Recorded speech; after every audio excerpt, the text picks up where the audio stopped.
देश में देखिए इस वक्त गजब ही हो रखा है।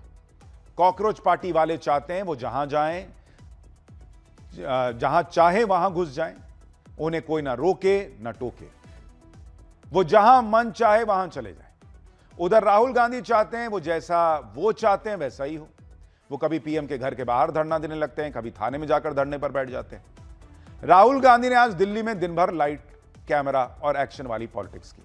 उधर कॉकरोच पार्टी वाले राजस्थान में जाकर माहौल बना रहे थे। राहुल गांधी का हाल यह है कि वो वंदे मातरम वाला कानून नहीं मानते, लेकिन आज पूरे दिन कानून की दुहाई देते रहे कि उनके कहने पर एफआईआर क्यों नहीं हुई। उधर कॉकरोच पार्टी वाले अलग छाती पीट रहे हैं, क्योंकि राजस्थान में जाकर वो माहौल बना रहे थे, लेकिन उनके साथ ऐसा कांड हो गया कि लेने के देने पड़ गए।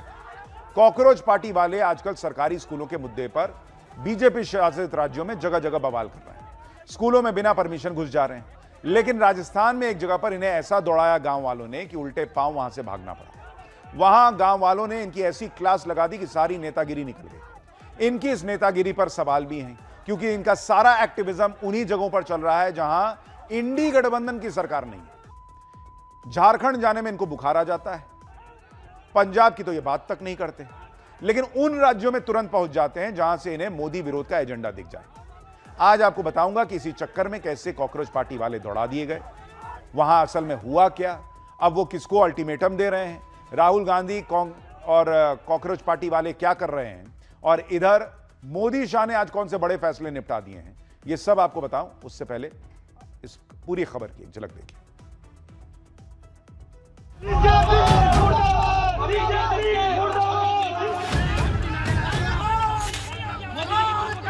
ये नजारा है जयपुर के इस गांव का, जहां पर कि लोग उनकी गाड़ी पर पत्थर भी बरसा रहे हैं। उनके आदमी गाड़ी फोड़ रहे हैं, उनकी गाड़ियों के वो फोड़ रहे हैं। ये कार्यकर्ता, और यहाँ पर देखिएगा किस तरह से गांव वालों ने इन्हें भगा दिया। पहले प्रेम से समझाए थे, पर उन्होंने दिए जब उन खुद ने किसी से तोड़ के ले गए।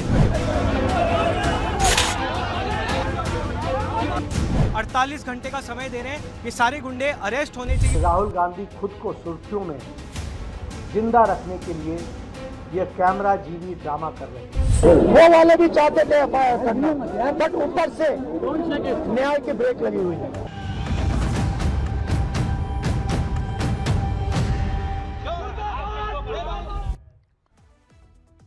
राहुल गांधी की भी बात करूंगा, लेकिन पहले यह देखिए कि कॉकरोच पार्टी वालों के साथ आज क्या हो गया।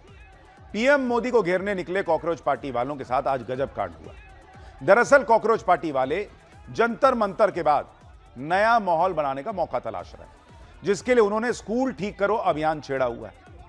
लेकिन इसमें कैसे कॉकरोच पार्टी वालों को सिर्फ बीजेपी शासित राज्यों के स्कूल ही दिख रहे हैं, कांग्रेस या आम आदमी पार्टी की सरकार वाले स्कूलों में ये जा ही नहीं पा रहे, इसके बारे में आगे बताऊंगा। और पब्लिक भी अब ये सब समझने लगी कि इनको कितना छात्रों से मतलब है और कितना अपना एजेंडा सेट करना है। इसलिए कॉकरोच पार्टी वालों के एजेंडे पर सवाल उठ रहे हैं, उनके खिलाफ आक्रोश दिखने लगा है। आप देखिए कि आज कॉकरोच पार्टी वाले जयपुर के पास एक सरकारी स्कूल में धमक गए, जहां गांव वालों ने उन्हें दौड़ा दौड़ा कर खदेड़ दिया। दरअसल गांव वालों के मना करने के बाद भी ये अपनी जिद पर अड़े रहे, और कॉकरोच जनता पार्टी के सह संयोजक है आशुतोष रांका, वो अपनी टीम के साथ स्कूल का निरीक्षण करने के लिए आ धमके। इससे गुस्साए गांव वाले आशुतोष रांका और उनकी टीम पे टूट पड़े। पहले तो गांव वाले उन्हें गांव से बाहर निकालने के लिए जोर जोर से चिल्लाते नजर आए। इस पर भी जब बात नहीं बनी तो उन्हें धक्का मारकर वहां से वापस लौटा दिया। इस दौरान आशुतोष रांका और उनकी टीम के साथ मारपीट भी हो गई। आप देखिए वहां क्या हालात बन गए।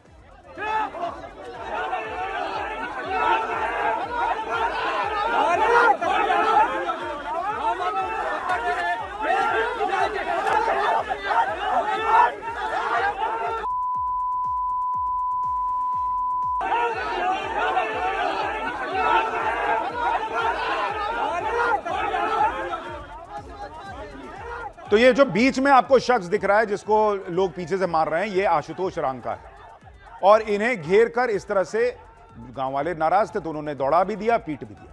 हालांकि मैं पीटने उठने का समर्थन नहीं करता, लेकिन वहां जो हुआ आज आपको देखना चाहिए। इसके बाद तो लोगों ने उनकी गाड़ियों पर पथराव भी शुरू कर दिया, डंडों से गाड़ियों के शीशों को तोड़ दिया गया, कुछ लोग उनके साथ मारपीट भी करते नजर आए। इसके बाद कॉकरोच पार्टी वाले वहां से भागते हुए दिखाई दिए। देखिए गाड़ियों के कांच फोड़े गए हैं, और यहाँ पर देखिए ये तस्वीर देखिए, गांव वाले उग्र हो चुका है यहाँ पर, देखिए यहाँ पर, और यहाँ भी गिर चुका है। देखिए गाड़ियों के कांच फोड़े गए हैं। और ये नजारा है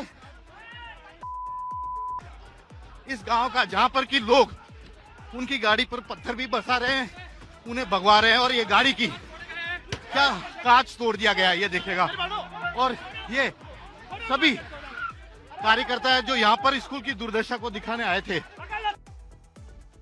ओ भाई, अरे जाने दो, अरे ओ भाई जाने दो, मत करो, जाने दो, अरे जाने दो, बस जाने दो भैया, जाने दो, ओ जाने दो। तो ये है ये कार्यकर्ता, ये नजारा है। कॉकरोच पार्टी वालों के साथ जो हुआ वो उन्होंने सोचा नहीं था। पूरा गांव कॉकरोच पार्टी वालों को अपनी सीमा से बाहर खदेड़ने के लिए एकजुट हो गया, क्योंकि उन्हें याद आ गया कि जंतर मंतर पर इन्होंने क्या किया, कैसे जंतर मंतर पर भारत को नेपाल जैसा बना देने की बातें लोग कर रहे थे, कैसे सनातन का अपमान हो रहा था। ये सारी बातें राजस्थान के गांव वाले भूले नहीं थे। सुनिए ये लोग कॉकरोच पार्टी वालों के लिए क्या कह रहे हैं।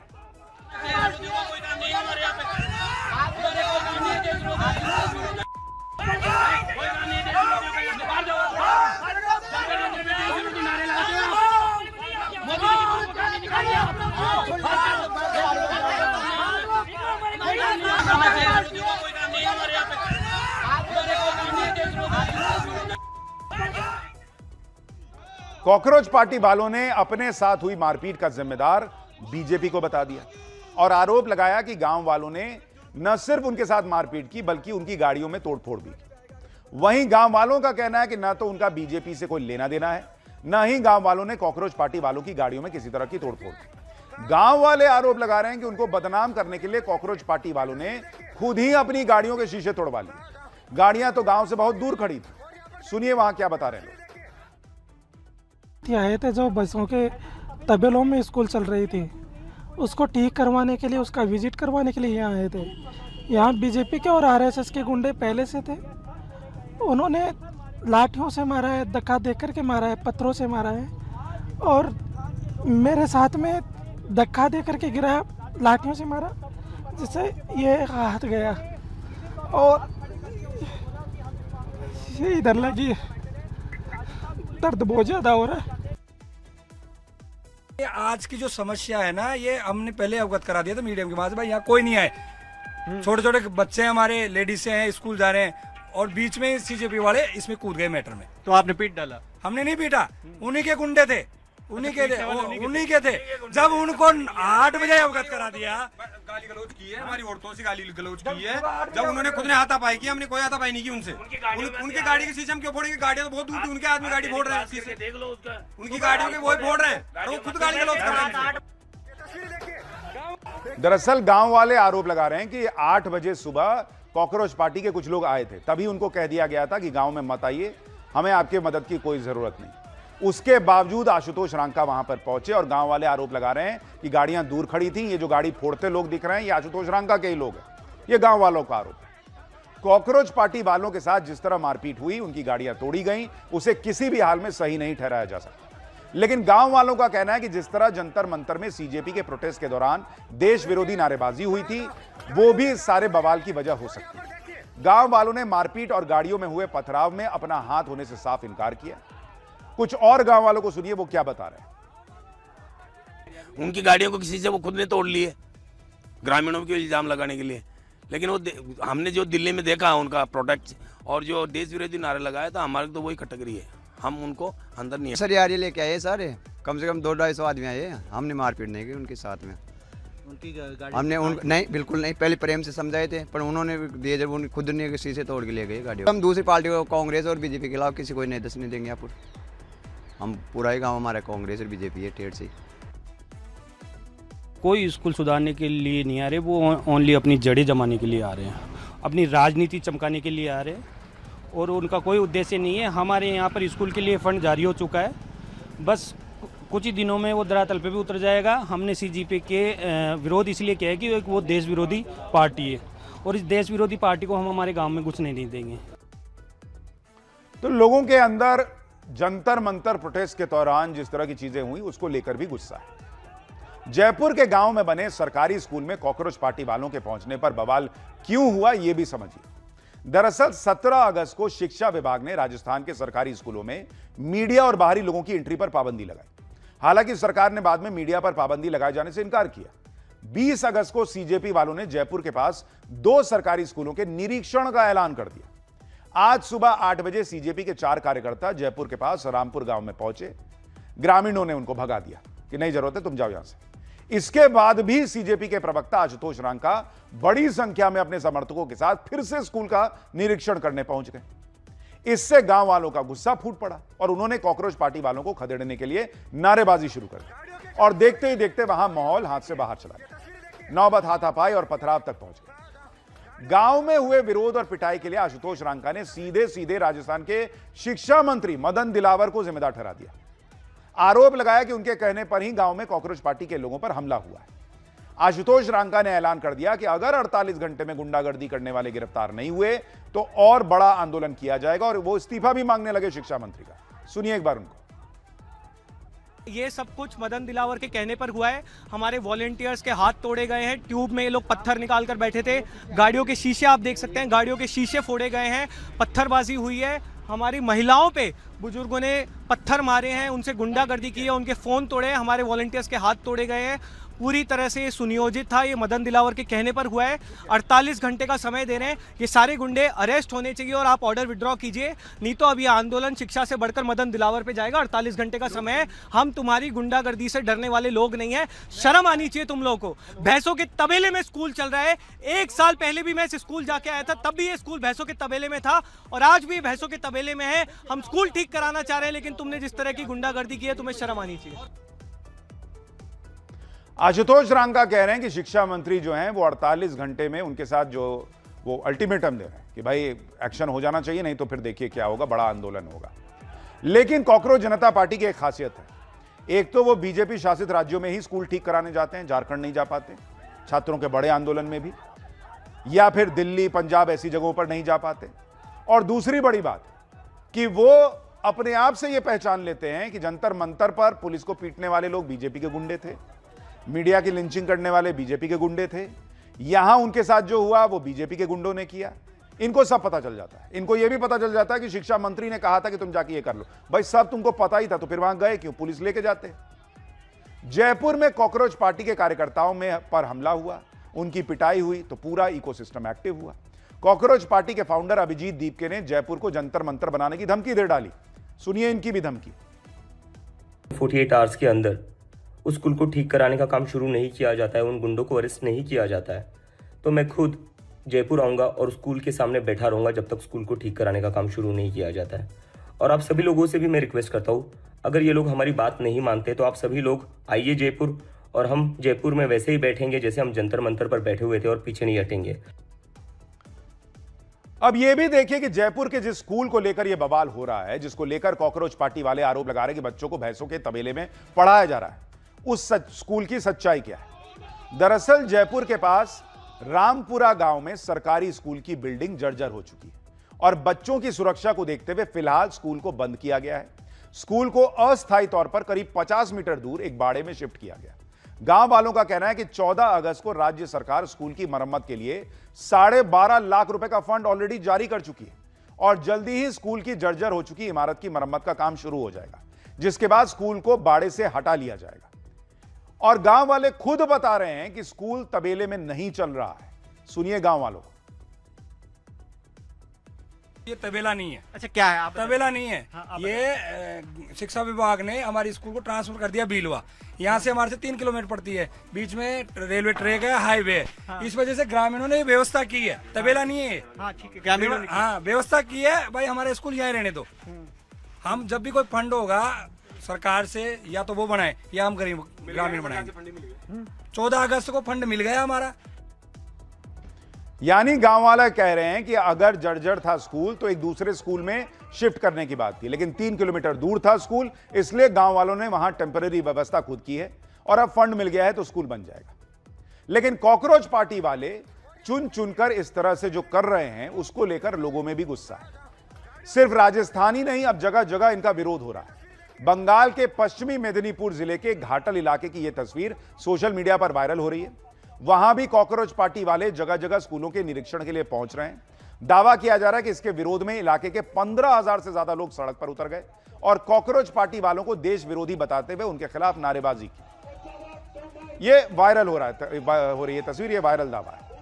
ऐसा नहीं है कि देश के लोग ये नहीं चाहते कि उनके इलाके में बने सरकारी स्कूलों में बच्चों को पढ़ाई की अच्छी सुविधा न मिले, इसलिए लोगों का विरोध इस अभियान को लेकर नहीं है बॉस। हर कोई चाहता है कि उसका बच्चा अच्छे स्कूल में पढ़े। लोगों का गुस्सा कॉकरोच पार्टी वालों की सेलेक्टिव अप्रोच को लेकर भड़क रहा है। आप देखिए कि कॉकरोच पार्टी वालों को बीजेपी शासित राजस्थान जैसे राज्य दिख रहे हैं, जहां बीजेपी की सरकार बने हुए 2 साल हुए हैं अभी। उन्हें बंगाल के स्कूल दिख रहे हैं, जहां पहली बार बीजेपी की सरकार बनी है और अभी 100 ही दिन हुए हैं। झारखंड के स्कूल इनके एजेंडे में नहीं है। झारखंड के छात्रों का आंदोलन इनके एजेंडे में नहीं है। आम आदमी पार्टी की सरकार वाले राज्य पंजाब भी ये नहीं जा पा रहे। और जिस दिल्ली में अरविंद केजरीवाल ने स्कूलों को वर्ल्ड क्लास बनाने का दावा किया था, वहां के स्कूल भी ये नए नहीं दिख रहे। जबकि दिल्ली के एक सरकारी स्कूल का यह वीडियो आपको दिखाता हूं, जिसे कभी अरविंद केजरीवाल की ही आम आदमी पार्टी की राज्यसभा सांसद रही स्वाति मालीवाल ने सोशल मीडिया पर शेयर किया। स्वाति मालीवाल ने पूरा वीडियो दिखाया स्कूल का और दावा किया कि दिल्ली के शाहबाद डेरी इलाके में बने स्कूल की नई इमारत का साल 2020 में खुद अरविंद केजरीवाल ने जो है वो उद्घाटन किया था और सिर्फ 6 साल के अंदर स्कूल की इमारत खस्ता हाल हो गई है, जगह जगह से टूटी नजर आ रही है।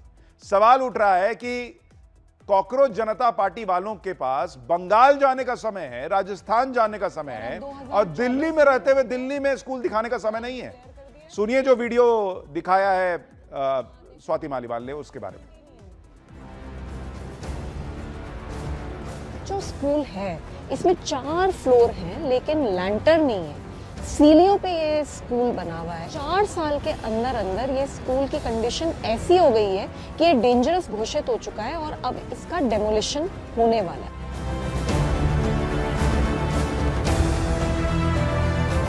ये है वर्ल्ड क्लास एजुकेशन मॉडल, सारे में क्रैक आ रहा है, कोई लैंटर्न नहीं है, ऐसे सिल्लियां लगा रखी हैं, वो भी टूट टूट के गिर रही हैं। अब आप सोचिए दिल्ली के अंदर स्कूल का यह हाल है। यह अभिजीत दीपके और आशुतोष रांका को नहीं दिख रहा है, इसलिए वो जो कर रहे हैं वो मंशा भले ठीक हो सकती है कि आप सरकारी स्कूलों को सुधारना चाहते हैं, लेकिन आप उसमें आम लोगों के बच्चों का पॉलिटिकल इस्तेमाल कर रहे हैं, ये लोग आरोप लगा रहे हैं। नहीं तो आप दिल्ली में पहले ये सब करते, बगल में पंजाब में चले जाते। दिल्ली के स्कूल कॉकरोच पार्टी वालों के एजेंडे में क्यों नहीं है, इसकी वजह जयपुर में पिटे कॉकरोच पार्टी के प्रवक्ता आशुतोष रांका के 5 साल पुराने ट्वीट से समझ में आ जाता है, जिसमें वो दिल्ली के पूर्व सीएम अरविंद केजरीवाल को देश का पीएम बनाने की भविष्यवाणी कर चुके हैं कि पहले वो आपको इग्नोर करेंगे, फिर आप पर 2013 में हंसेंगे, फिर 15 और 20 में आपसे लड़ेंगे और आप फिर प्राइम मिनिस्टर बन जाएंगे 2024 या 2029 में। अब 24 तो निकल चुका, तो 29 के लिए सब हो रहा है। इसलिए उधर जयपुर में कॉकरोच पार्टी वालों के साथ आशुतोष रांका की पिटाई हुई तो दर्द अरविंद केजरीवाल को होने लगा। अरविंद केजरीवाल ने तुरंत ट्वीट किया कि यह सब क्या हो रहा है देश में। बीजेपी के गुंडों ने सीजेपी के वॉलंटियर्स पर बुरी तरह से हमला कर दिया, मारपीट के, कपड़े फाड़े और गाड़ियों के शीशे तोड़ दिए। यह सब सिर्फ इसलिए कि वे बच्चों को अच्छी शिक्षा देने के लिए आवाज न उठा सके। बच्चे पढ़ लिख गए तो इससे बीजेपी को क्या तकलीफ है? ये हमारे बच्चों को अनपढ़ क्यों रखना चाहते हैं? इस देश में 10 लाख के करीब सरकारी स्कूल हैं और 1 लाख से ज्यादा ऐसे स्कूल हैं पूरे देश में जिनमें कोई ना कोई जर्जर व्यवस्था में ब्लॉक है या बिल्डिंग है या स्कूल है। सवाल यह उठ रहा है कि सालों से जो यह व्यवस्था बनी है उसको अगर सुधारना है तो तरीका यही है क्या कि आप खुद उठें और चले जाएं और कहें कि भाई हम जो है इंस्पेक्शन करेंगे? लोग ये भी पूछ रहे हैं आप डीएम हैं क्या जो आप इंस्पेक्शन करने पहुंच रहे हैं? जयपुर में कॉकरोच पार्टी वालों की पिटाई के मामले को लेकर राजस्थान में कांग्रेस और बीजेपी भी आमने सामने आ गए। कांग्रेस ने बीजेपी के कार्यकर्ता पर सीजेपी वालों के साथ गुंडागर्दी करने का आरोप लगाया। वहीं बीजेपी कह रही कि अपनी खुद की राजनीतिक जमीन खो चुके कांग्रेस के लोग सीजेपी का मुखौटा पहनकर इस तरह का सवाल करने की साजिश रच रहे हैं। सुनिए एक बार वहां क्या हुआ है। बीजेपी के कार्यकर्ता थे, ग्रामीण नहीं थे। वो बीजेपी के कार्यकर्ता हर उस बात का विरोध करेंगे जो जनहित का हो। वो केवल और केवल जो ऊपर से पर्ची आती है या तानाशाही का कोई फरमान आता है उसी का पालना करेंगे। किसी भी व्यक्ति के खिलाफ अगर स्कूल में जाने से रोकने को लेकर के कोई मारपीट की जाती है तो उसकी हम निंदा करते हैं और उन सब लोगों के साथ कांग्रेस पार्टी खड़ी मिलेगी। कांग्रेस के लोग सीजेपी का मुखौटा पहन करके इस तरह के जगह जगह उपद्रव करने की साजिश रच रहे हैं। कांग्रेस के लोग खुद ही सीजेपी का मुखौटा पहन रहे हैं और खुद ही अपने लोगों पर अपने ही ऊपर पत्थरबाजी करवा रहे हैं। ये जांच का विषय हम करवा लेंगे। कॉकरोच पार्टी की टीम अलग अलग स्कूलों में जा रही है, लेकिन आप देखिए कि बिना इजाजत के किसी स्कूल में घुसने को लेकर अलग अलग कोर्ट की टिप्पणियां क्या रह चुकी हैं, क्या फैसले आ चुके हैं। जैसे रायपुर में 6 जून 2024 को एनएसयूआई के नेता और उनके साथी कथित अनियमितताओं का विरोध करने के लिए स्कूल परिसर में दाखिल हुए थे। स्कूल प्रशासन के मुताबिक उन्होंने अंदर नारेबाजी की और रोकने पर स्कूल के एडमिनिस्ट्रेटर से अभद्रता और गाली गलौज की। इसके बाद पुलिस ने उनके खिलाफ केस दर्ज किया। एनएसयूआई नेता ने हाईकोर्ट में चुनौती दी, लेकिन कोर्ट ने याचिका खारिज कर दी। कोर्ट ने कहा कि स्कूल की बिल्डिंग स्कूल प्रशासन के कब्जे में थी, किसी व्यक्ति को उनकी अनुमति के बिना जबरदस्ती परिसर में घुसने का अधिकार नहीं था। कोर्ट ने यह भी कहा कि स्कूल में फर्नीचर और एजुकेशनल एसेट्स रखे जाते हैं, इसलिए आईपीसी की हाउस ट्रेसपास वाली प्रोविजंस के तहत स्कूल को place of custody of property माना जा सकता है। इसी तरह केरल के सरकारी स्कूल में 4 लोग घुस आए थे। पुलिस ने पकड़ा तो कोई जवाब नहीं दे पाए। कोर्ट ने उन्हें कानून के तहत दोषी माना, लेकिन आरोपी की तरफ से हाईकोर्ट में दलील दी गई। यह गवर्नमेंट पब्लिक प्रॉपर्टी है, पब्लिक को इसमें प्रवेश का अधिकार है, लेकिन केरल हाईकोर्ट ने इस दलील को नहीं माना।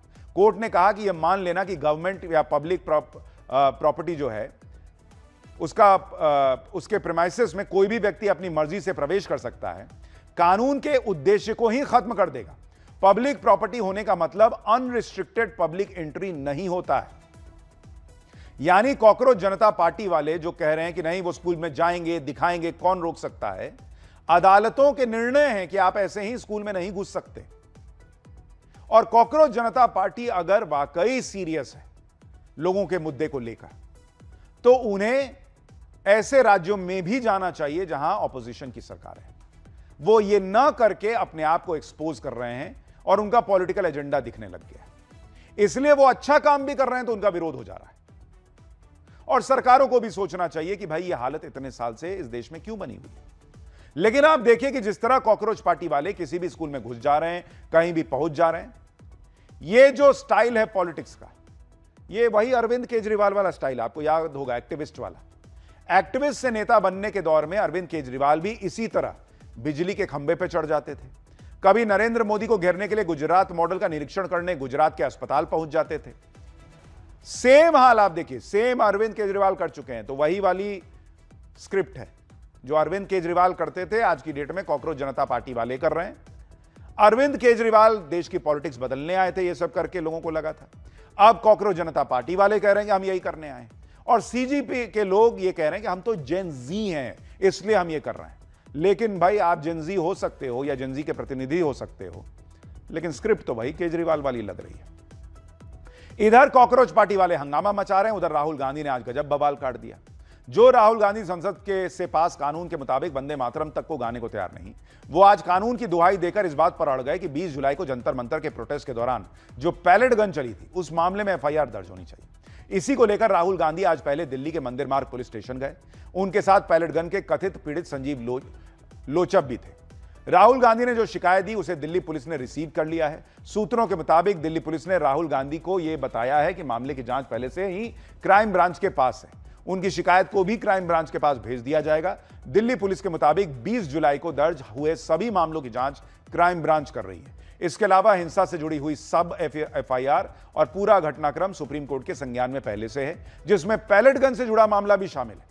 लेकिन राहुल गांधी इस बात पर अड़ गए कि फ्रेश एफआईआर दर्ज होनी चाहिए। राहुल गांधी ने आरोप लगाया कि उन्होंने पैलेट गन के मामले में एफआईआर दर्ज करने की मांग की, लेकिन पुलिस ने इससे इनकार कर दिया। इसके बाद राहुल गांधी संसद मार्ग थाने गए, deputy commissioner of police central से मुलाकात की। राहुल गांधी और दिल्ली पुलिस के बीच कैसे बहस हो गई, देखिए आप। 20 दिन, 30 दिन, 50 दिन, 6 महीना वहीं बैठे। It's legal. He's requesting an FIR. No. He is requesting an individual FIR for this bullet, for the pellet injuries. Okay, भैया, very simple. You are not doing it. यानी पुलिस कह रही है कि ऑलरेडी जांच चल रही है। ऑलरेडी सुप्रीम कोर्ट ने कल ही एक कमेटी बना दी सारे मामले की जांच करने के लिए, लेकिन राहुल गांधी आज पहुंच गए कि नहीं, मैं कह रहा हूं तो एक एफआईआर और होनी चाहिए।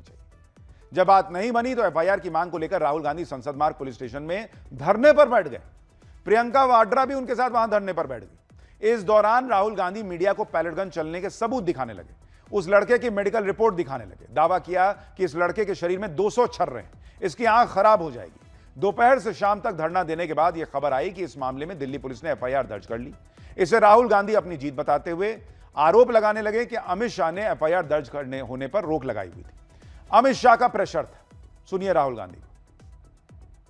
कितने महिलाओं का बलात्कार होता है, रेप होता है, कितने बच्चों को मारा जाता है, कितने लोगों को गोली मारी जाती है, कितने लोगों के शरीर में छर्रे होते हैं। ये न्यू दिल्ली बिल्कुल दिल्ली के बीच में पुलिस स्टेशन है, यहाँ पे न्याय नहीं मिल रहा है। फाइनल परमिशन फाइनल होके होम सेक्रेटरी और अमित शाह जी को देना पड़ा, तब इन्होंने जाके फाइनल एफआईआर दिया है। तो आप समझ जाइए एफआईआर रोक कौन रहा था। ये बेचारे जो पुलिस वाले हैं, ये चाहते थे एफआईआर करना, वो वाले भी चाहते थे एफआईआर करना, बट ऊपर से न्याय की ब्रेक लगी हुई है। इधर राहुल गांधी की धरना पॉलिटिक्स चल रही थी, उधर पीएम मोदी अपने काम में जुटे हुए थे। नई टीम बना रहे हैं, बैक टू बैक बड़े बड़े फैसले ले रहे हैं, मंत्रियों को टास्क दे रहे हैं, ब्यूरोक्रेसी से इंटरैक्ट कर रहे हैं। कल ही पीएम मोदी ने सचिवों के साथ तीसरी हाई लेवल बैठक की। एआई के इस्तेमाल पर जोर दिया, युवाओं से संवाद पर जोर दिया। पीएम मोदी ने इस बैठक को लेकर बताया कि अलग अलग मंत्रालयों और विभागों के भविष्य के एजेंडे को लेकर चर्चा हुई। इसमें इंफ्रास्ट्रक्चर, कनेक्टिविटी, सुरक्षा, विदेशी मामलों और गवर्नेंस के दूसरे मुद्दों पर भी बात हुई। डेटा और एआई के प्रभावी इस्तेमाल पर चर्चा हुई। यूनिवर्सिटी के साथ व्यापक जुड़ाव और विभिन्न क्षेत्रों में रिसर्च और इनोवेशन पर अधिक ध्यान देने की जरूरत पर जोर दिया गया। बैठक में प्रधानमंत्री ने अधिकारियों से कहा कि ये लंबे समय को ध्यान में रखते हुए सोचे और तय करें कि आने वाले समय में देश को किस दिशा में आगे बढ़ाना है। पीएम ने कहा कि डेटा देश की बड़ी संपत्ति है और भविष्य के लिए एक अहम संसाधन। अलग अलग विभागों के बीच डेटा साझा करने और उसके बेहतर इस्तेमाल पर जोर दिया गया। उन्होंने कहा कि विभागों के बीच काम करने में बनी दूरी सिर्फ संगठन की समस्या नहीं है, बल्कि सोच की समस्या है। अधिकारियों को मिलकर एक दूसरे के साथ जुड़कर काम करना चाहिए। प्रधानमंत्री ने अधिकारियों के बीच अनौपचारिक बातचीत और टीम भावना बढ़ाने पर जोर दिया। बोले कि अलग अलग सरकारी विभागों, विश्वविद्यालयों और युवाओं के बीच ज्यादा संवाद कीजिए, ताकि नीति बनाने में नए विचार और नई सोच शामिल हो सके। पीएम ने एआई के बेहतर इस्तेमाल पर भी जोर दिया। कहा कि एआई का इस्तेमाल बढ़ाया जाना चाहिए भाई, लेकिन फैसलों में इंसानी समझ और निगरानी जरूरी है। बैठक में प्रधानमंत्री ने भारत के रक्षा उद्योग को और मजबूत बनाने और उसे वैश्विक स्तर पर ज्यादा प्रतिस्पर्धी बनाने पर जोर दिया। बैठक के दौरान विभिन्न सचिवों ने सरकार की प्राथमिकताओं और योजनाओं को लागू करने में आ रही चुनौतियों पर अपनी बात रखी। यानी पीएम मोदी भविष्य की तैयारियों में जुटे हुए हैं, फ्यूचर प्लान बनाने में जुटे हुए हैं, युवाओं के लिए आगे कैसा भारत बनाना है इसमें जुटे हुए हैं। पीएम मोदी देश की युवा शक्ति की ताकत समझ रहे हैं, जानते हैं कि देश का युवा क्या कुछ कर सकता है। यह युवा शक्ति स्पेस सेक्टर में अपनी ताकत दिखा भी रहे हैं।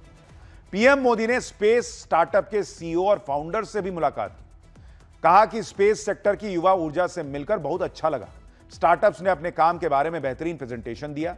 पीएम मोदी ने बताया कि उन्होंने स्पेस स्टार्टअप्स को भरोसा दिलाया है कि जबकि भविष्य के लिए भारत के लिए क्षमताएं बढ़ा रहे हैं, तो भारत उनके साथ खड़ा रहेगा। पीएम मोदी ने कहा कि भारत दुनिया को स्पेस सेक्टर में एक मजबूत, इनोवेटिव और कमर्शियली फायदेमंद मॉडल दे सकता है। सीईओज ने भी कहा कि भारत में विकसित तकनीक को अपनाने में दुनिया के कई देशों की दिलचस्पी बढ़ रही है। पीएम मोदी ने जोर दिया कि कैसे स्पेस टेक्नोलॉजी का फायदा आम लोगों तक पहुंच सकता है, इस पर काम कीजिए। भारत दुनिया भर के टैलेंट और कंपनियों और निवेश को आकर्षित कैसे कर सकता है, इस पर काम कीजिए। स्वास्थ्य, शिक्षा और दूसरे सामाजिक क्षेत्रों में स्पेस टेक्नोलॉजी के ज्यादा इस्तेमाल की जरूरत भी उन्होंने बताई। तो ये सारी बातें पीएम ने जो है वो कही हैं। तो इधर पीएम मोदी अपने काम में लगे हुए थे, उधर गृह मंत्री अमित शाह देश की सिक्योरिटी टाइट कर रहे थे। वो बंगाल दौरे पर गए और आज अमित शाह ने सिलीगुड़ी में सशस्त्र सीमा बल यानी फ्रंटियर हेडक्वार्टर में एसएसबी की कई परियोजनाओं की आधारशिला रखी। इस दौरान अमित शाह ने बताया कि वो कई बार ममता बनर्जी के सामने हाथ पैर जोड़ते थे, लेकिन मुख्यमंत्री रहते हुए ममता बनर्जी ने बॉर्डर की फेंसिंग के लिए बीएसएफ को जमीन दी ही नहीं।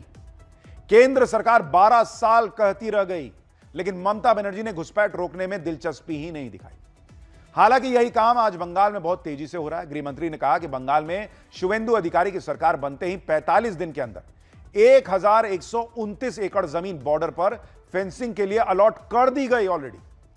अमित शाह ने कहा कि शुवेंदु अधिकारी की सरकार में देश की सुरक्षा के लिए फोन पर काम हो जा रहा है। लेटर बाद में आता है, परमिशन पहले मिलता है। सुनिए अमित शाह को। हमें सीमा सुरक्षा के लिए जो भी सहयोग चाहिए था गृह मंत्रालय को, हम सिर्फ फोन करते हैं, पत्र तो बाद में जाता है, पहले परमिशन मिल जाती है। सरकार के गठन के 45 दिन के भीतर ही 1129 एकड़ भूमि जो हम 2014 से मांगते थे, हमें मिलती नहीं थी, बीएसएफ और एसएसबी के लिए 1129 एकड़ भूमि शुभेंदु जी ने दे दिया।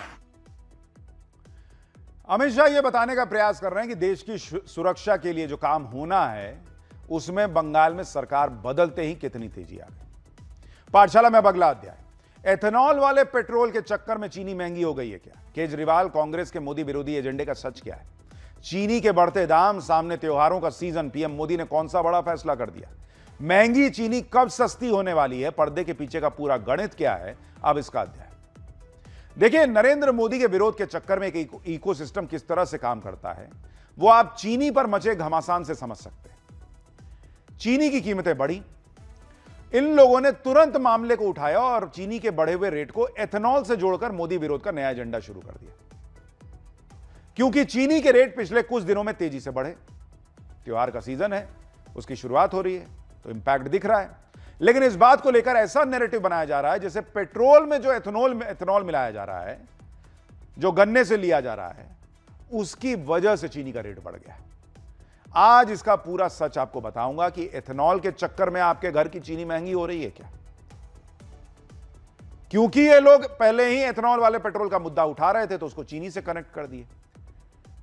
जैसे ही चीनी की कीमत बढ़ी, इन्होंने एथेनॉल वाला मामला उठा दिया, तो अब पूरा घमासान मच गया है। लेकिन सच्चाई है क्या? पीएम मोदी ने कौन सा बड़ा फैसला किया है जो चीनी सस्ता कर देगा क्या? पूरा गणित चीनी की बड़ी कीमतों का और पर्दे के पीछे का खेल आपको बताऊं, उससे पहले जो पॉलिटिक्स इस पर हो रही है उसकी एक झलक देखिए।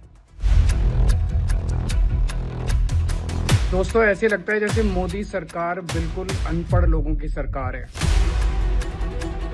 चीनी का जो है रेट कुछ दिनों के अंदर जो है रॉकेट की रफ्तार से जो है ऊपर चला गया। 17 दिन पहले चीनी की कीमत थी 46 रुपए, अब 65 रुपए किलो चीनी हो गई है। इथेनॉल वगैरह जो भी चीजें बन रही हैं उसकी वजह से अब डॉलर बचाने के लिए डीजल पेट्रोल इंपोर्ट की बात करते थे और आज शक्कर कर रहे हैं। देखिए, चीनी महंगी हुई है, इसमें कोई दो राय नहीं, लेकिन क्या एथेनॉल वाले पेट्रोल के चक्कर में चीनी के रेट हाई हुए हैं? इसका सच क्या है ये बताऊंगा, लेकिन पहले देख लीजिए कि चीनी के रेट में कैसे अचानक से आग लग गई। 20 जुलाई को चीनी का रेट 48 रुपए प्रति किलोग्राम था, जो 20 अगस्त आते आते 55 रुपए 70 पैसे चला गया। अगर all India average retail price देखेंगे तो 21 अगस्त यानी आज चीनी का रेट 58 रुपए 30 पैसे तक जा चुका है। कई जगहों पर 60 के ऊपर बिक रहा है, यानी एक महीने के अंदर चीनी का रेट 10 से 15 रुपए बढ़ चुका है। आमतौर पर चीनी के रेट करीब 38 से 42 रुपए के आसपास रहते हैं, लेकिन पहली बार यह दिख रहा है कि चीनी का रेट 50 के पार चला गया है। और पर्व त्योहार का सीजन आ रहा है, रक्षाबंधन है, जन्माष्टमी से शुरू होने वाला है, तो ऐसे में चीनी की महंगाई सबको परेशान कर रही है। एक बार पहले पब्लिक कितनी परेशान है ये सुनिए, फिर आपको वो एथेनॉल की वजह से चीनी महंगी हुई नहीं हुई, क्या ये सस्ती होगी नहीं होगी, इसके बारे में बताऊंगा। कहीं ना कहीं त्योहार पे हम लोग को मिठास कहीं ना कहीं भारी पड़ने वाली है, और इसकी जो वजह है, इसका प्रमुख वजह है कि अल्प वर्षा होना। गत वर्षों में शक्कर का मूल्य न बढ़ने की वजह से किसानों का मोह कम होता गया और उन्होंने गन्ने की खेती कम करते गए, जिसके कारण अब मिलों में शक्कर की उपलब्धता काफ़ी कम हो चुकी है। चीनी जो है, एथेनॉल वगैरह जो भी चीज़ें बन रही हैं उसकी वजह से अब सरकार के हाथ में, हम लोग क्या कर सकते हैं, जो रेट आएगा वही बेचेंगे। जो हमारे स्टोरिये भाई हैं उन्होंने बेतहाशा स्टॉक करके चीनी को इतने हाई लेवल पर पहुंचाया है। अब इतने में ही आप 4 बात सुन लिए। कि भाई चीनी की को स्टॉक किया जा रहा है इसलिए रेट बढ़ रहा है, चीनी का प्रोडक्शन कम हो गया है, एथेनॉल की वजह से हो गया। सबने अपने अपने हिसाब से बात कह दी। इसलिए ये पूरा अध्याय देख लीजिए, आपको पता चल जाएगा सच क्या है। इधर चीनी के रेट बढ़े, उधर इंडी वाले कहने लगे कि चीनी के रेट इसलिए बढ़ रहे हैं क्योंकि जो गन्ना चीनी के लिए था उससे एथेनॉल बनाया जा रहा है और पेट्रोल में मिलाया जा रहा है, इसलिए चीनी महंगी हो गई। सुनिए अरविंद केजरीवाल क्या कह रहे हैं। 17 दिन पहले चीनी की कीमत थी 46 रुपए, अब 65 रुपए किलो चीनी हो गई है। हमारा देश चीनी एक्सपोर्ट किया करता था, अब हमारा देश चीनी इंपोर्ट करने की प्लानिंग कर रहा है। तो बोले कि तेल के ऊपर जो फॉरेन एक्सचेंज जाता था उसको बचत करने के लिए इथेनॉल बनाया और अब उस फॉरेन एक्सचेंज को हम चीनी को इंपोर्ट करने के लिए खर्च करेंगे। एक तरफ देश को दुखी किया कि इथेनॉल वाला पेट्रोल जो है उससे लोगों की गाड़ियां खराब हो रही है, माइलेज खराब हो रही है, और दूसरी तरफ लोगों को अब चीनी महंगी खरीदनी पड़ रही है। तो ये एक डिसीजन लेते हैं, इनको यही नहीं पता कि इस डिसीजन का क्या असर होने वाला है। तो समझ नहीं आता कि मोदी सरकार में सारे के सारे ऊपर से नीचे तक सारे अनपढ़ हैं क्या। भाई अरविंद केजरीवाल ने तो घोषणा कर दी कि ये सब एथेनॉल की वजह से हो रहा है। अभी आपको उसका सच बताऊंगा। लेकिन उधर कांग्रेस भी चीनी के मुद्दे पर सरकार को घेर रही है। कांग्रेस चीनी की कमी को एथेनॉल से जोड़ रही है। तो कांग्रेस का भी वही तर्क है कि भाई ये सब एथेनॉल की वजह से हो रहा है। लेकिन चीनी की कमी और महंगाई को विपक्ष एथेनॉल से जोड़ रहा है। दावा कर रहा है कि गन्ने का इस्तेमाल एथेनॉल बनाने में किया गया, जिससे देश में चीनी की कमी हो गई और चीनी के दाम बढ़ गए। लेकिन इसका सच क्या है, आप कुछ आंकड़े देखेंगे आपको खुद पता चल जाएगा। जैसे अगर मैं आपको कुछ आंकड़े बताऊं, देखिए ये आंकड़े आपको जो बताऊंगा, जो गन्ने का उत्पादन है उससे जो चीनी निकलती है, चीनी का उत्पादन कितना हो रहा है, चीनी की घरेलू खपत कितनी है, एथेनॉल का डाइवर्जन कितना है, मतलब उसमें से कितना एथेनॉल के लिए जा रहा है, और चीनी की एवरेज कीमत उस साल कितनी रही, आपको यह बताने जा रहा हूं। अब अगर साल 2022-23 का आंकड़ा देखिएगा कि 2022-23 में क्या स्थिति थी। चीनी का उत्पादन 330 लाख मीट्रिक टन हुआ था, ठीक है, metric ton 330 lakh metric ton हुआ। इसमें से जो घरेलू खपत थी 280 लाख मीट्रिक टन, एलएमटी लिख दे रहा हूं, यानी 330 लाख चीनी बना, उसमें से 280 लाख मीट्रिक टन घर में इस्तेमाल हो गया। अब आप देखिए कि जो एथेनॉल के लिए डाइवर्जन हुआ वो कितना हुआ, 43 लाख मीट्रिक टन, ठीक है। और उस साल जो एवरेज कीमत थी वो थी 41 से लेकर 43 रुपया पर केजी चीनी की। हिसाब क्लियर। और इस साल क्या किया गया भाई, चूंकि आपको एथेनॉल के लिए भी देना था तो एक्सपोर्ट कम कर दिया गया। 2023-24 में क्या हुआ, अब आप देखिए, आपको अपने आप चीजें समझ में आ जाएंगी। उत्पादन था 320 lakh metric ton LMT, 290 lakh metric ton आपकी घरेलू खपत थी, और इसीलिए चूंकि देखिए उत्पादन घटा और आपकी खपत ज्यादा थी, तो उस साल डाइवर्जन एथेनॉल के लिए कम कर दिया सरकार ने और इसको 24 लाख मीट्रिक टन कर दिया, सीधा हिसाब। और एवरेज चीनी की कीमत कितनी थी, 44 से 45 रुपए आपको पड़ रहा था चीनी उस साल। इस साल एक्सपोर्ट न के बराबर रहा। फिर आया 2024-25 का साल। इस साल उत्पादन कितना हुआ 2024-25 में, इस साल उत्पादन गन्ने का और जो है कम हुआ तो चीनी भी कम निकली, तो ये हो गया 262 एलएमटी। घरेलू खपत हालांकि उतनी रही, भाई आप चीनी कम बनाइए ज्यादा बनाइए सर, उससे लोगों को क्या फर्क पड़ता है। तो 292 लाख मीट्रिक टन जो है वो घरेलू खपत रही, यानी जो चीनी घर में बनी उत्पादन हुआ उससे ज्यादा खपत थी, तो आयात भी किया जाता है जब ऐसी स्थिति बनती है। एथेनॉल के लिए डाइवर्जन हालांकि रखा गया 34 लाख मीट्रिक टन, और उस साल कीमत रही 46 से 48 रुपए पर किलो। अब आते हैं इस साल की स्थिति क्या है।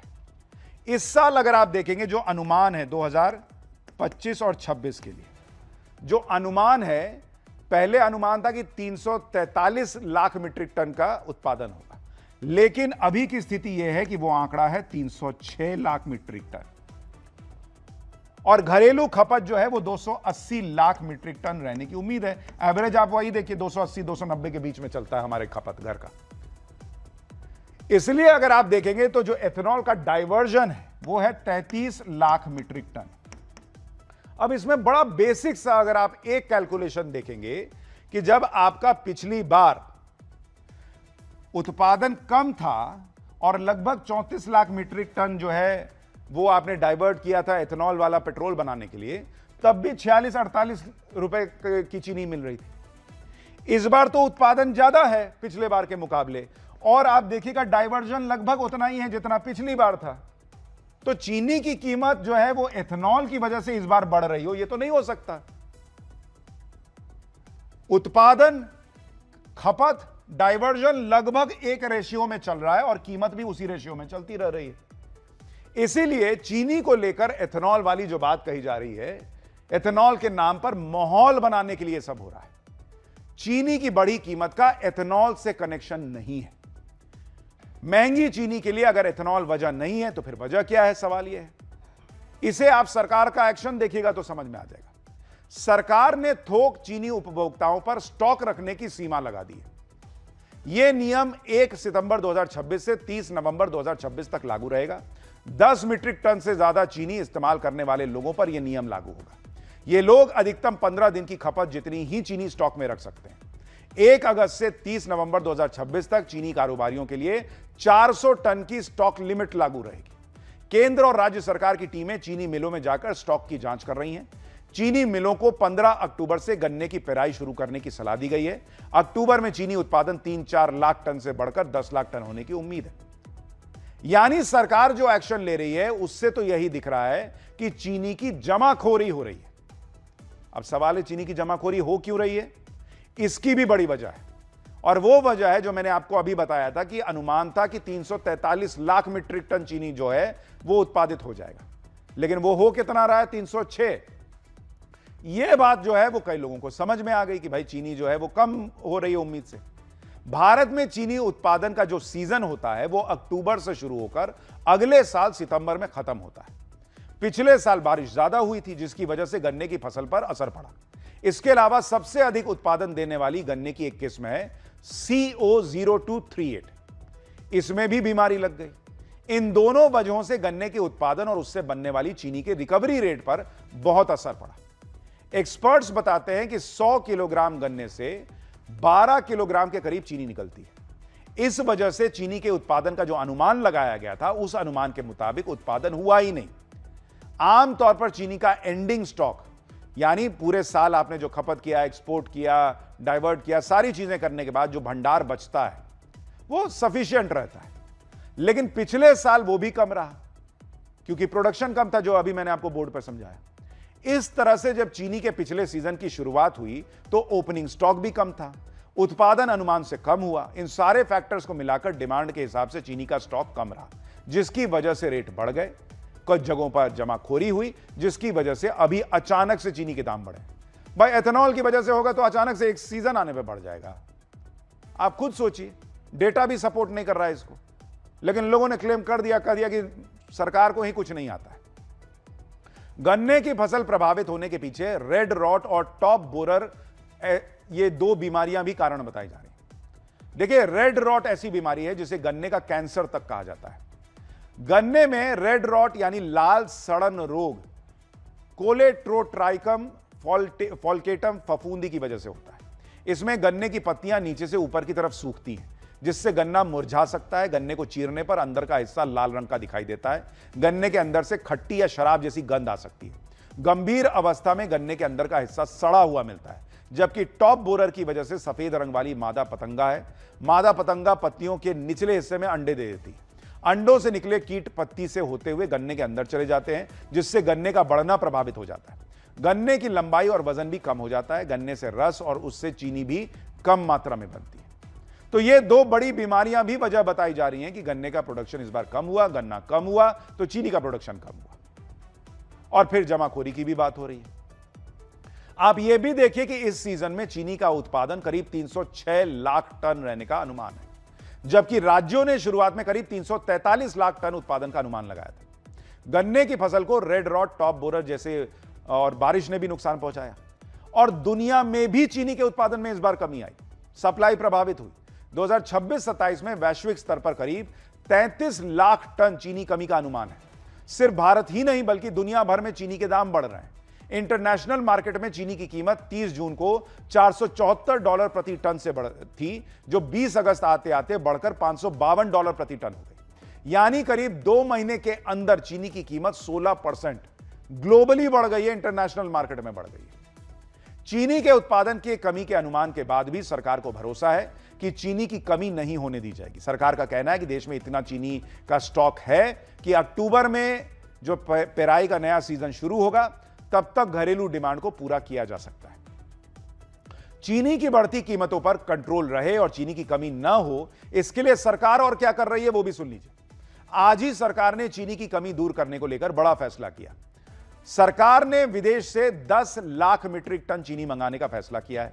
31 अक्टूबर तक 10 lakh metric ton duty free चीनी मंगाई जाएगी। यानी जो कमी है, जो एक तो जो स्टॉक किया जा रहा है उस पर रोक लगाने का प्रयास हो रहा है और बाहर से भी चीनी आ रही है, तो मोटे तौर पर ऐसा लगता है कि आने वाले समय में चीनी की कीमतें कम होनी चाहिए। लेकिन जो फैक्ट्स है वो यही कह रहे हैं कि चीनी की कीमत का सीधे सीधे एथेनॉल से कोई करेक्शन नहीं। हां, यह चीज जरूर सरकार को भी ध्यान में रखना चाहिए कि अगर कभी बहुत ज्यादा संकट आया गन्ने के उत्पादन का, चीनी का, तो एथेनॉल को लेकर भी समस्या हो सकती है और चीनी को लेकर भी समस्या हो सकती है। तो E85 भी कर देंगे या दूसरी चीजें जो पहले कही जा रही थी, अब तो कह दिया कि E20 के आगे नहीं जाएंगे। उस पर सरकार को इस चीज को ध्यान में रखते हुए सोचना चाहिए कि कभी बहुत बड़ा संकट आया गन्ने को लेकर तो फिर एथेनॉल का संकट होगा या चीनी की कीमत बढ़ेगी, क्या कीजिएगा फिर। पाठशाला में अब अगला अध्याय। चीन में लग गया रोबोट्स का जमावड़ा। लड़ते भिड़ते दौड़ते पीटते रोबोट देखकर आप हैरान रह जाएंगे। वर्ल्ड रिकॉर्ड बनाने वाले, घर में मदद करने वाले से लेकर बच्चे को लात मारने वाले रोबोट, क्या ही गजब हो रहा है। आने वाले समय में रोबोट क्या क्या बदल देने वाले हैं, फ्यूचर वाली दुनिया की झलक दिखाने वाला अध्याय अब खोल रहा हूं। इंसानों जैसे रोबोट आज बहुत कॉमन होते जा रहे हैं। इंसान की तरह चलते हैं, दौड़ते हैं, बॉक्सिंग वॉक्सिंग भी कर लेते हैं, बैडमिंटन खेल लेते हैं, यहां तक कि इंसानों के साथ डांस वांस भी कर रहे हैं। मतलब जो इंसान करेगा वो रोबोट करेगा, मैं नहीं कर सकता, मैं भी कर सकता हूं। धीरे धीरे मतलब हो रहा है। फैक्ट्री से लेकर अस्पताल तक, घर के काम से लेकर खतरनाक जगहों तक रोबोट का इस्तेमाल हो रहा है और इस मामले में चीन लगातार दुनिया को हैरान कर रहा है। बीजिंग में वर्ल्ड रोबोट कॉन्फ्रेंस चल रहा है और वर्ल्ड ह्यूमनॉइड रोबोट गेम्स की ऐसी ऐसी तस्वीरें आई हैं जिसे देखकर आप हैरान रह जाएंगे। कहीं लड़ते भिड़ते रोबोट दिख रहे हैं, कहीं वर्ल्ड रिकॉर्ड बनाता रोबोट दिख रहा है। कुछ ऐसे भी रोबोट्स हैं जो आउट ऑफ कंट्रोल होकर इंसान पर ही हमला कर दे रहे हैं। कुछ रोबोट जमीन पे गिर के ऐसे फड़फड़ा रहे हैं जैसे उनको मिर्गी का दौरा पड़ गया है। कोई बच्चा को लात मार दे रहा है। तो रोबोट की ये जो दुनिया है वो अभी कैसी दिख रही है और फ्यूचर की दुनिया कैसी हो सकती है, इसकी एक झलक दिखाऊं उससे पहले इस खबर की एक झलक देखिए।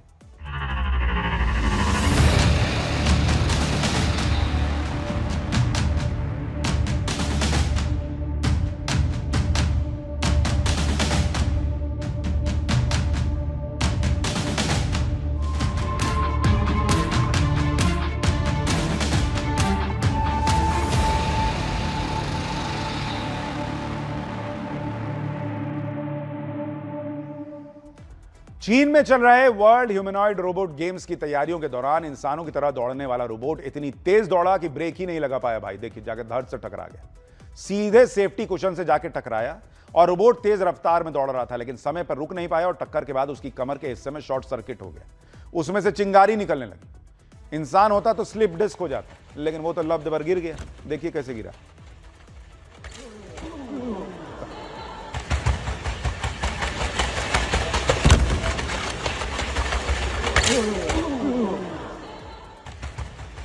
दौड़ते रोबोट के फेलियर का एक और वीडियो आपको दिखाता हूं। चीन की रोबोटिक्स कंपनी यूनिट्री ने ऐसा ह्यूमनॉइड रोबोट तैयार किया जिसकी रफ्तार ने दुनिया भर का ध्यान अपनी तरफ खींचा है। इसके मुताबिक, कंपनी के मुताबिक, सुपरमैन नाम के इस रोबोट ने उसैन बोल्ट की स्प्रिंट स्पीड का रिकॉर्ड पीछे छोड़ दिया। लेकिन टेस्टिंग के दौरान रोबोट इतनी तेज दौड़ा कि समय पर ब्रेक नहीं लगा पाया और सीधे बिजली के बॉक्स में जाकर टकरा गया। एक और वीडियो देखिए। एक रूटीन डेमो के दौरान एक ह्यूमनॉइड रोबोट का रिमोट कंट्रोल का कनेक्शन फेल हो गया और वो अचानक जमीन पर गिर के फड़फड़ाने लगा। ये देखिए, लग रहा है मिर्गी का दौरा पड़ गया। इसको तो जूता सिंगाइएगा तो भी कुछ नहीं होगा। हालांकि जूता सुंघाना भी नहीं चाहिए, वो लोग ऐसे ही करते हैं। इसके बाद उसके हाथ पैर तेजी से और बेकाबू तरीके से हिलने लगे। उसे देखकर ऐसा लग रहा था जैसे कोई जमीन पर छटपटा रहा। किसी को मिर्गी का दौरा पड़ा, रोबोट को काबू करने के लिए कई इंजीनियर और टेक्नीशियन तुरंत दौड़े, लेकिन उसे रोकने में उन्हें काफी मशक्कत करनी पड़ी। देखते ही देखते रोबोट का यह अजीबोगरीब वीडियो कॉन्फ्रेंस के सबसे वायरल वीडियोज में शामिल हो गया। चीन के शिनजियांग में एक रोबोट लोगों के सामने मार्शल आर्ट की ट्रेनिंग और करतब दिखा रहा था। देख रहे हैं, बच्चा को लात मार दिया, बच्चे के पेट में लात मार दिया। लोग हैरान रह गए। अच्छी बात यह रही कि बच्चे को बहुत गंभीर चोट नहीं आई, लेकिन बच्चा भी हड़बड़ा गया कि ये क्या है, उसको थोड़ा ही समझ में आ रहा, बच्चा मार दिया। रोबोट के कंट्रोल फेलियर का एक और वीडियो आपको दिखाता हूं। ट्रेनिंग के दौरान ह्यूमनॉइड रोबोट अचानक हमलावर हो गया और सामने मौजूद ट्रेनर पर हमला करने लगा तेजी से। उसके हाथ पैरों की तेज हरकतें देखकर मौजूद ट्रेनर सतर्क हो गए और तुरंत उसे रोकने की कोशिश की गई। आप देखिए कि कैसे रोबोट के बेकाबू होते ही ट्रेनर्स में अफरा तफरी मच गई। वो जैसे नहीं गुस्सा आ गया कि मुझे तुम ट्रेन करोगे, रुको मैं बताता हूं। ट्रेनर भागा कि भाई तू ही रहे, मैं नहीं कर रहा ट्रेन। तो ये अभी जो चल रहा है रोबोट्स को लेकर वो एक्सपेरिमेंट्स हैं, और ऐसा नहीं कि सब फेल हो रहे हैं, बहुत सारे एक्सपेरिमेंट पास भी हो रहे हैं। लेकिन यही धीरे धीरे छोटी छोटी जो चीजें हैं ये आपको भविष्य की दुनिया में ले जाएंगी। क्यों बॉस, क्या आपने कभी नोटिस किया है कि पिज्जा जब आप मंगाते हैं, बॉक्स खोलते हैं तो बीच में एक छोटी सी प्लास्टिक की टेबल जैसी चीज रखी होती है, जो लगती तो बेमतलब सी है, लेकिन कभी सोचें कि भाई ये है क्यों उसमें। इसका काम बहुत दिलचस्प है बॉस। पिज्जा के बीच में रखी टेबल नुमा चीज को पिज्जा सेवर कहते हैं। जब गर्म गर्म पिज्जा डिलीवरी के लिए बॉक्स में पैक होकर आता है तो गर्मी से बॉक्स का गत्ता जो कागज से बनता है वो नरम पड़ने लगता है। इसके ऊपर कई और बॉक्स रखने से दबाव पड़ता है, जिससे ऊपर वाला बॉक्स नीचे की तरफ झुकने लगता है। प्लास्टिक की छोटी टेबल अगर इस बॉक्स के अंदर नहीं रखिएगा तो बॉक्स सीधे पिज्जा पर जाकर चिपक जाएगा, जिससे पिज्जा की जो टॉपिंग्स है, चीज उस पर जो रहता है, सब खराब हो जाएगा। पिज्जा सेवर बॉक्स को ऊपर उठाकर रखता है, जिससे टॉपिंग सुरक्षित रहती है। कस्टमर के पास पिज्जा वैसा ही पहुंचता है जैसा उसने ऑर्डर किया। इसका आविष्कार 1983 में न्यूयॉर्क की कार्मेला विटाले ने किया था। 1985 में उन्हें इसका पेटेंट मिला। पहले इसका नाम पैकेज सेवर था, यही नाम बाद में पिज्जा सेवर बन गया। पिज्जा सेवर खास फूड ग्रेड प्लास्टिक से बनता है, जिससे गर्मी की वजह से हार्मफुल केमिकल्स पिज्जा में ना लगे। तो अगली बार पिज्जा खाइएगा, ढक्कन खोलिएगा तो एक बार हमको भी याद कीजिएगा कि पाठशाला में अच्छी चीज बताई थी।